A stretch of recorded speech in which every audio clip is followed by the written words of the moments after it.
안녕하십니까. 안녕하십니까. 네. 자, 오늘은 여러분 화면 한번 보시면은 아마 문법책 처음 봤을 때 명사편 들어가면은 무조건 이거 다 하죠. 네. 저는 예전에 재밌는 추억이 있습니다. 네. 이거 갖고 지금 딱 맞지는 않는데 네. 고추집 보물. 저는 고추 보물집하고 였었습니다. 세대가 좀 다르니까. 근데 그게 과연 무슨 의미가 있었을까? 저는 심지어 이런 시험도 봤어요. 다음 중 뭐 무슨 명사를 골라라. 뭐를 골라라. 그렇죠. 별로 지금 생각해 보니까 영어 하면서 도움이 안 됐던 것 같은데. 그렇죠. 그러니까 지금 일단 여기 5개는 그동안 이랬다 이거 보여주시려고 갖고 그렇죠. 거죠? 그러면서 이렇게 분류한 이유가 사실 없지는 않아 있어요. 그죠? 네. 지금 이 박사님 말씀하셨지만 저희도 어렸을 때 기억이 시험 문제 어떤 것이 나왔냐면은 다음 중 물질 명사가 아닌 것을 고르세요 하는 문제도 나오고 있었습니다. 그래서 사실은 제가 오늘 이야기하고 싶어 하는 것은 이거 뭐 전통적으로 이렇게 분류했지만은 이 명사하고 관사하고에서 가장 중요한 개념이 뭐냐 하면은 사실은 가산성의 문제입니다. 가산성, accountability, 셀 수 있느냐 없느냐라고 하는 것이 명사하고 명사의 분류에서 가장 중요한 거거든요. 그럼 이 5개를 가지고 우리가 봤을 때에 위에 있는 3개는 우리가 흔히 말해서 셀 수 없는 명사, 불가산 명사라고 이야기하는 것이고, 그래서 우리가 사전에 보면은 U하고 이렇게 나오지 않습니까? 그죠? 이거는 uncountable이 되는 것이고, 이거는 그래서 C 해가지고 countable이다라는 얘기입니다. 이게 무슨 얘기냐면은 이게 명사를 분류할 때 가산성이 굉장히 중요하다. 셀 수 있느냐 없느냐. 그런데 우리가 공부할 때 보면은 너무 고정적인 생각을 해요. 이 단어는 무조건 가산명사, 저 단어는 무조건 불가산명사, 이런 생각들을 많이 하고 있거든요. 그렇죠. 물론 많은 경우에 그런 수도 있지만은 그러지 않은 경우도 많고 상황에 따라 가산성이 변할 수 있다라고 하는 것이 사실은 더 중요한 것이라서 지금 굉장히 중요한 말씀을 하셨는데 사실 A, B, C, D, E 영어 공부 좀 한 사람들은 다 알아요. 그리고 A, B, C가 uncountable이고 D, E가 countable인 것도 알아요. 문제는 그 가산성이라고 하는 게 우리가 한국 사람의 인지에서 하나 둘 셋 넷 하는 것과 반드시 일치하지 문화적으로 다릅니다. 않을 수 있다는 그렇습니다. 오늘 하려고 하는 얘기는 이제 A, B, C, D를 설명하려고 하는 게 아니라 가산성에 대한 문제. 이해를 다시 해보자 이런 말씀이죠. 그렇습니다. 그런 관점을 가지고 우리 시청자들 한번 봐주시면 좋겠습니다. 자, 한번 올려볼게요. 다음 화면으로 가겠습니다. 제가 아까도 나왔지만은 물질 명사에서 이 초크라고 하는 게 있잖아요. 이거 굉장히 참 우리한테 어렵습니다. 가산성의 개념으로 봤을 때. 저는 중학교 때 그런 기억이 나거든요. 우리 선생님께서 뭐라 그랬냐면 이거는 셀 수 없는 거야. 이건 물질 명사야. 근데 그게 도무지 이해가 되지 않습니다. 분필 하나를 왜 못 세냐는 얘기죠. 하나도 셀 수 있는데. 그렇죠. 그래서 우리 선생님께서는 셀 수 없어. 셀 수 없기 때문에 세려면은 이렇게 앞에다가 a piece of를 반드시 붙여가지고 세야 된다라고 이렇게 말씀을 하셨습니다. 근데 그게 굉장히 오랫동안 이해가 안 되는 거예요. 왜 분필을 셀 수가 없냐 하는 얘기가 되겠죠. 근데 아까 이 박사가 얘기했지만은 셀 수 없다 그러면 복수를 붙일 수가 있습니까? 없습니까? 그렇죠. 없죠. 근데 이렇게 또 복수가 붙는 경우도 있어요. 그렇죠. 이제 오늘 내용으로 슬슬 가는데 그렇습니다. 이 C에서 만나는 장벽이 생긴 거는 그렇습니다. 우리가 생각하는 가산성에 문제가 있다는 얘기죠. 그렇습니다. 그거를 그래서 요거는 분명히 셀 수 없는 명사지만은 여긴 셀 수 있다라는 얘기죠.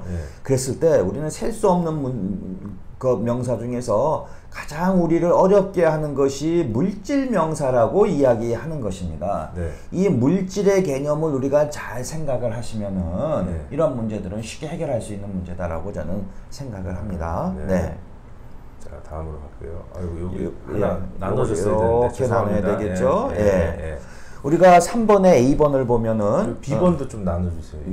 여기서 요렇게 요렇게 나누겠습니다. 여기에 보면은요, 우리가 3번의 A는 대표적으로 물질 명사라고 이야기하는 거예요. 근데 이것이 예를 들어서 페이퍼라는 걸 보세요. 물질 명사라고 해놓고 나서 또 어떤 경우에는 이렇게 관사가 붙었어요. 그죠? 셀 수 없는 건데 관사가 붙으면 안 되겠지. 여기도 마찬가지 아니겠습니까? 유리라고 하는 것이 이렇게 해가지고 앞에 이렇게 붙었지 않습니까? 그죠? 아니면 복수도 붙을 수가 있는 것이 되는 거죠. 여기서 아까 제가 말씀드렸지만은 우리는 물질의 개념에 대해서 여러분들이 잘 생각을 하셔야 됩니다. 물질이라고 하는 것은 뭐냐면은요. 쉽게 얘기해서 뭐를 갖고 있지 않은 거냐면 형태가 없는 거라고 보시면 됩니다. 형태가 존재하지 않는 것이고 형태가 없다라는 건 다른 말로 하면 뭐가 없는 거냐면은 경계가 없는 것이다라고 보시면 될 것 같습니다. 그렇죠. 형태라는 거는 꼭 경계를 암시하는 거니까. 그렇습니다. 예를 들어서 아까 초코를 가지고 얘기를 해보십시다. 제가 얘기했습니다. 이게 분필이라고 가정을 하고 제가 이걸 잘랐어요. 이거 초크입니까 아닙니까? 계속 분필이죠. 그죠? 그게 바로 분필의 그 물질의 개념입니다. 계속해서 자르고 분해를 하더라도 그 상태를 계속해서 우리가 무엇이다라는 것을 알 수 있는 것들. 그런 것을 우리는 뭐라고 얘기하냐면은 우리가 물질 명사라고 이야기를 하는 것입니다. 그러니까 물질 명사에 대한 이해를 새롭게 하는 것에서 출발하는 거예요. 그렇습니다. 그렇죠? 물질 명사라고 하는 거는 단순히 우리가 사전적 의미로의 물질을 넘어서서 일부를 취해도 계속 잘라도 계속해서 그것이 무엇인지 알 수 있는 경우에. 그렇죠? 예를 들어서 물이 있다. 대표적으로 물, 우유 하잖아요. 일부를 떠내도 물. 그것도 물이죠. 일부를 떠내도 우유. 그렇습니다. 마찬가지로 분필을 잘라도 분필, 잘라도 분필. 한번 보세요. 그러면요. 우리가 영어를 배울 때 wood하고 tree하고의 차이에 대해서 잘 구별이 안 되지만은 이러한 물질의 개념을 가지고 생각하면 두 단어의 차이가 우리는 명확하게 나올 수 있습니다. 그죠? wood는 뭡니까? 장작이죠. wood는. 그렇죠. 잘라도 장작이에요. 나무입니다. 목재. 그렇죠? 나무는 자르면 더 이상 그렇죠. 이거는 tree라고 하는 것은 일종의 생명체로서의 나무가 아니겠습니까? 자르면 더 이상 이거는 나무의 tree라는 하나의 개체성을 상실해 버리는 거죠. 형태가 없어져 버리는 거죠. 그죠? 한번 보세요. 페이퍼는 무슨 뜻입니까? 그럼 잘라도 페이퍼가 돼야 되니까는 잘라도 종이, 잘라도 종이. 그렇죠. 이거는 뭡니까? 이거는 하나의 그 개체성, 완결성. 그렇죠. 자르면 그건 휴지가 돼 버리는 거지 신문으로서 역할을 못 하는 거 아니겠습니까? 그죠? 이것도 마찬가지죠.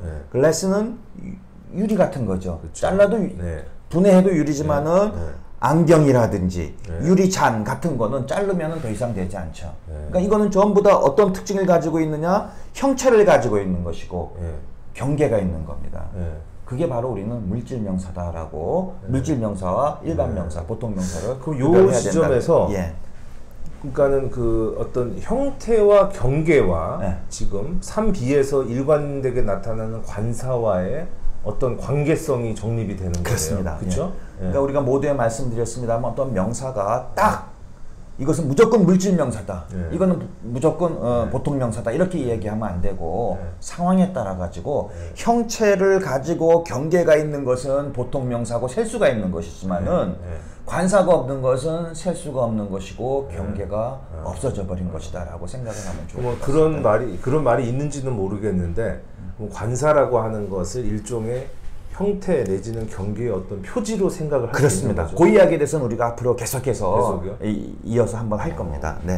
그거를 한번 우리 시청자들이 새롭게 이해해 보시면은 명사를 보는 또 관사를 바라보는 관점이 좀 달라지지 않을까. 자, 구체적인 예문 한번 볼까요? 우리가요?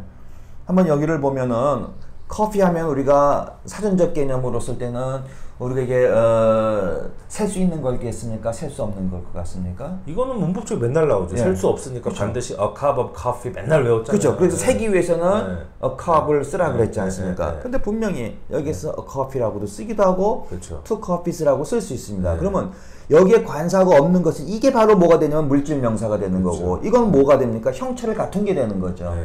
그럼 이거는 그냥 커피 마시고 싶다지만은 이거는 뭡니까? 커피 한 잔, 두 잔. 형체를 갖춘 의미가 되어질 수 있는 거죠. 그럼 예를 들어서 와인도 마찬가지고. 와인도 마찬가지죠. A glass of wine 이런 거겠죠. 그럼 예를 들어서 나는 커피 좋아해 그러면은 I like coffee 이렇게 얘기해야 그렇습니다. 셀 수 없는 거니까 이거는요. 근데 내가 커피 두 잔 마시고 싶어 하면은 이렇게 쓰셔야죠. 그렇죠? 지금처럼 여기는 이제 a coffee지만 two coffees도 얼마든지 가능하다. 그러니까 원래는 사전적으로는 물질 명사지만은 이렇게 관사를 붙여 가지고서 보통 명사로 셀 수 있는 명사로 바꿀 수 있지 않습니까? 그 반대 경우도 적용할 수 있다는 얘기죠. 그러니까 제가 이게 예전에 땡땡 종합영어 열심히 공부하다가 미국에 가서 현지에서 이런 소리를 들으면서 완전히 당황스러움이 왔던 그럴 수 있죠.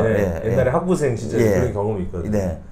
그게 이제 형태와 경계의 개념, 그것과 연관한 관사의 쓰임, 거기에 배경에 있는 그 뭐죠? 그 형태와 경계, 물질에 대한 새로운 가산성에 의해 그거랑 관련이 있는. 그 반대 경우 한번 볼까요? 다음 예문을 보면은 반대 경우. 반대예요? 예, 반대 경우가 나올 수 있습니다. 한번 보세요.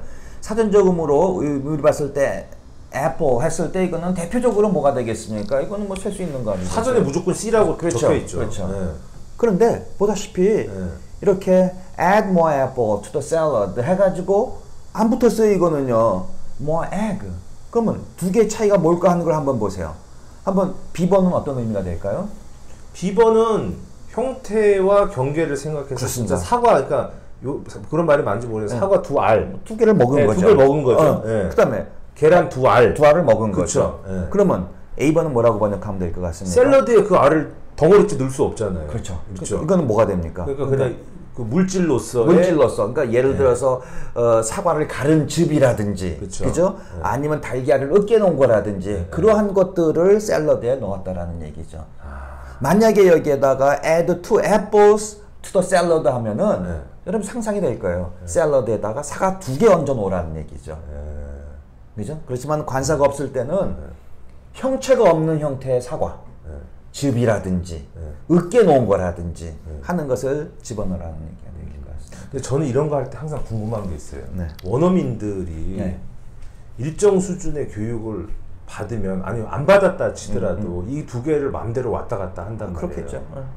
그럼 언어라는 이 메커니즘이 정말 신기한 거네요. 그렇죠. 그들은 알게 모르게 뭐죠? 아까 뭐라 그러셨죠? 가산성에 대한 어떤 자기들만의 메커니즘이 그러니까 모국어를 배우는 과정은 우리가 어떠냐면 홀리스틱하게 배우는 거기 때문에 전체적으로 받아들이는 거기 때문에 이건 저절로 알게 되는 거지, 그죠? 우리가 영어 교육 원론 보면은 그 바이어널리시스에 의해서 배우는지 홀리스틱하게 배우는지, 근데 first language하고 second language하고의 그 습득 과정이 다른 거와 마찬가지로 이렇게 되죠. 그렇지만 우리 같이 제2 언어로서 영어를 배울 때는 이러한 차이에 대해서 알아야 됩니다. 이거는요. 그렇죠. 그지? 왜냐면 바이어널리시스에 의해서 배우는 거기 때문에 습득이 안 되니까 그렇죠. 어느 정도의 학습은 필요한 것이다. 그렇습니다. 재밌는 내용. 6번 비슷한 예인데 한번 6번도 한번 설명을 해보세요. 6번도 진짜 6에 이제 6B가 요거 여기 잘못됐습니다. 여기 하나 고쳐주세요. There is가 돼야 되겠죠. There is가 돼야 될 텐데. 6B를 보면은 이제 학습자들은 이제 당황하죠.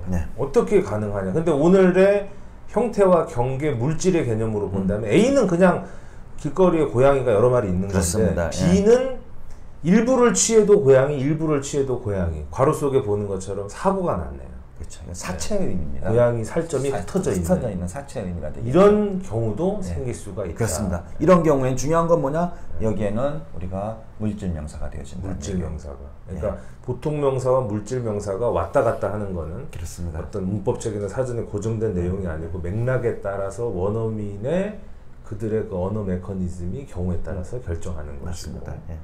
정리가 되네요. 자동적으로. 거기에는 우리가 형태라고 하는 것은 곧 경계, 그리고 그것의 표지로서의 관사. 그렇습니다. 그것이 나왔다 하더라도 물질로 갈 수 있고, 물질이라 하더라도 형태와 경계를 줘서 하나의 개체와 제품으로 만들 수 있고, 서로 인터체인저블 하다라고. 그것은 우리가 다음 시간에 얘기할 추상성하고도 관계가 있습니다. 추상성이요? 그러니까 예를 들면 명사에 추상명사라는 게 있죠. 추상적인 건 셀 수가 있을까요, 없을까요? 셀 수 없는 대표적인 거죠. 그럼 관사가 없이 써야 되겠죠. 그렇지만 관사가 쓰일 수도 있는 거지. 그럼 뭐를 상실하게 되겠습니까? 추상성을 상실하는 거죠. 그죠? 보통 명사가 있습니다. 보통 명사는 관사를 붙여야 됩니까? 안 붙여야 됩니까? 붙여야겠죠. 안 붙인다면 어떻게 될까요? 추상적으로 바뀌어버린다는 얘기입니다. 그렇죠. 똑같은 이렇게 가산성의 문제뿐만 아니라 추상성의 문제도 관사와 굉장히 관계가 있다라는. 그러니까 우리가 물질, 추상 이런 말을 계속 썼는데 뜻도 모르고 막 쓴 거네, 어떻게 보면은. 뭐 이제 뭐 명확하게 이해가 되리라고 생각합니다. 시청자 여러분도 어떠셨습니까? 오늘은 그 명사와 관사와 관련한 명사에 대해서 물질의 어떤 경계, 형태와 관련해서 그 쓰임새 알아봤고요. 다음 시간에는 지금 말씀해 주신 대로 이제 추상성이 또 왔다 갔다 하는 그런 얘기죠. 그거 한번 알아보도록 하겠습니다. 자, 오늘 여기까지 하겠습니다. 감사합니다. 감사합니다.